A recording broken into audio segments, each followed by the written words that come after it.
আসসালামু আলাইকুম। আজকের রেসিপি নতুন আলু টমেটো দিয়ে শিং মাছ। তো চলুন শুরু করা যাক। তো প্রথমে আমি মাছটা কেটে ভালোভাবে ঘষে নিয়েছি।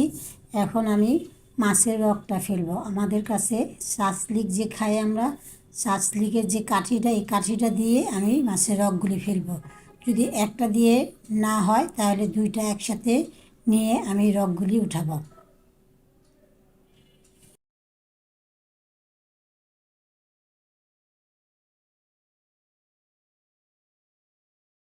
তো এইভাবে করে আমি সবগুলি রগ উঠিয়ে নিয়েছি। তো এখন আমি একটি প্যানে সামান্য একটু তেল দিব, আর আমি হলুদ আর লবণ দিয়ে মাছগুলি মেখে নিয়েছি। এখন আমি মাছগুলি ভেজে নিব। তো এক সাইড হওয়ার পর আমি আরেক সাইড উল্টিয়ে দিব।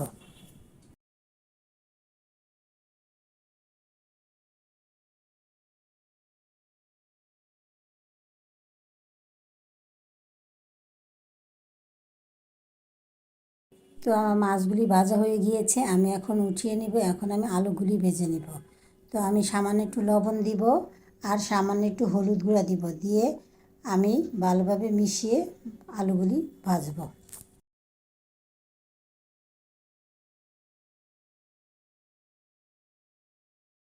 তো আমার আলুটা ভাজা হয়ে গিয়েছে, আমি এখন উঠিয়ে নেব।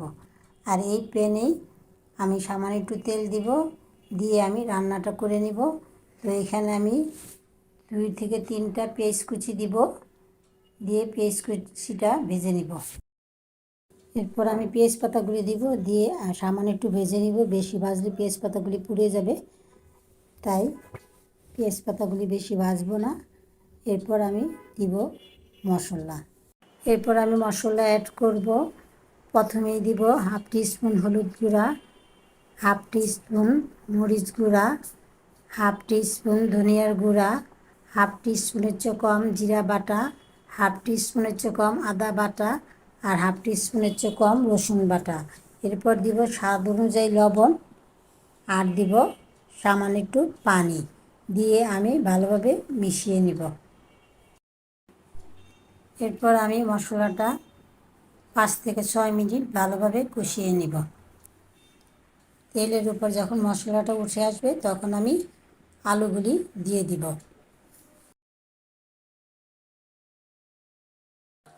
আলুগুলি দিয়ে আমি লো আঁচ করে ঢেকে রান্না করব 5 থেকে 6 মিনিট।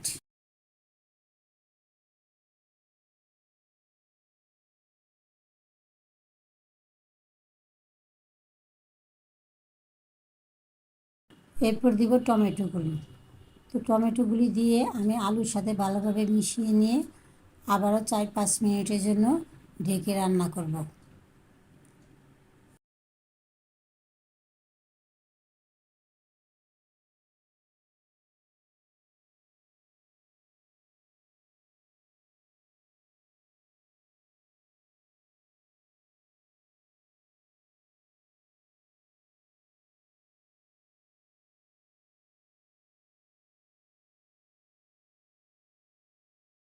তো আমি 5 মিনিট পরে এসে আলু আর টমেটোগুলি আবারও নেড়ে দিব। আর আমি যে বাটিতে আলুগুলি দিয়েছিলাম সেই বাটি করে আমি পানি দিব। আমি এখানে প্রায় 3 কাপের মতন পানি দিব। আর যারা আমার ফেসবুক পেজ আর ইউটিউব চ্যানেল ভিজিট করে আসেন নাই, প্লিজ ভিজিট করে আসবেন। তো আমি আগে 2 কাপ পানি দিয়েছিলাম, আর এখন 1 কাপ পানি দেব।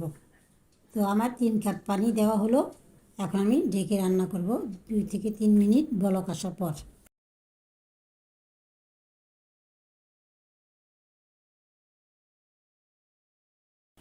এরপর দিব ভেজে রাখা মাছগুলা, আর দিব কাঁচামরিচ, দিয়ে আমি আবারও 3-4 মিনিটের জন্য ঢেকে রান্না করব।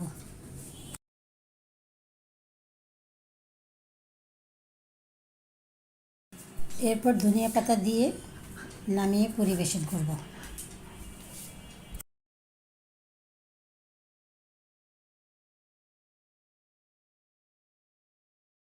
তো হয়ে গেল আমার আলু টমেটো দিয়ে শিং মাছের রেসিপি। যদি ভালো লেগে থাকে তাহলে ফেসবুকে ফলো, লাইক, শেয়ার, ইউটিউবে সাবস্ক্রাইব। আল্লাহ হাফেজ।